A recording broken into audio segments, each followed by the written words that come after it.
And now, the best 60-ish seconds of your week. As America has mourned the loss of some of its icons, we reflected last week on the life of H. Ross Perot, who interestingly made a substantial contribution to the Donald Trump re-election campaign shortly before his death. A man whose campaign presaged the Trump phenomenon, it's appropriate that he would have supported Donald Trump's re-election. And this week, the world lost Justice John Paul Stevens, an Associate Justice of the Supreme Court who was in his 100th year, didn't quite make it all the way there, but a life well lived for sure. Appointed by a Republican president, Jerry Ford, he became somewhat of a liberal icon on the court. So we won't reflect so much on his legal opinions as on his love for America's pastime, baseball, and a tortured soul in some respects because he was a lifelong Chicago Cubs fan. He got the chance to see the Cubs in the World Series in the 1920s. He was there in 1932 for Babe Ruth's famous call of his home run shot. And he also got to attend the Cubs' victories in the 2016 World Series wearing a Chicago Cubs jersey with his patented bow tie. A great man, a great jurist, may he rest in peace.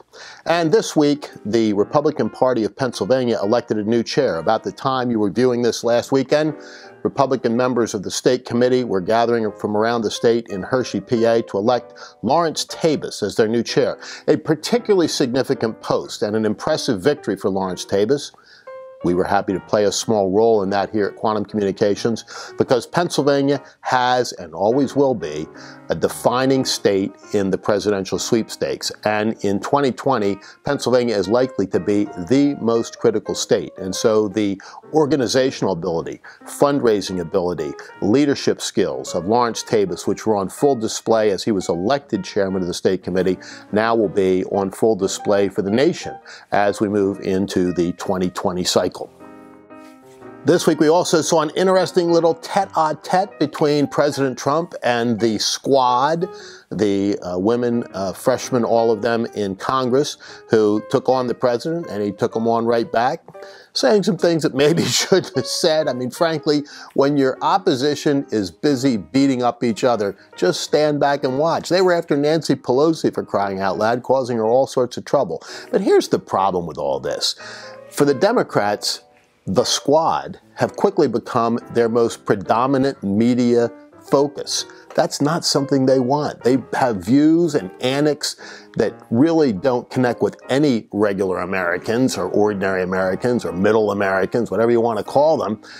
And yet, whenever they're criticized, they instantly run to racist and misogynist because they all happen to be women of color. It's not just President Trump that criticism is reserved for, by the way. They call Joe Biden, Nancy Pelosi, and other Democrats racists as well. It really makes the term somewhat devoid of meaning when it's applied to everybody. But here's the thing. They're causing the Democrats a real problem because their continual left push, and the Democrats had already moved pretty far to the left with Bernie Sanders, Elizabeth Warren et al.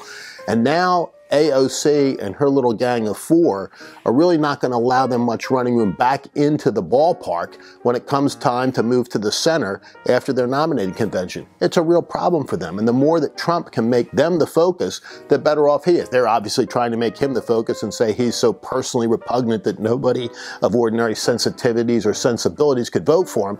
But he's also got them, not only their antics and outrageous anti-Semitic comments, frankly, anti-American, you can call them that, comments. In many respects, they don't really love this country the way they should, but also their nutty socialist philosophies and policies. You can't criticize them, but Americans see that.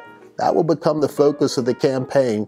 In many respects, it's a real problem for the left side of the aisle.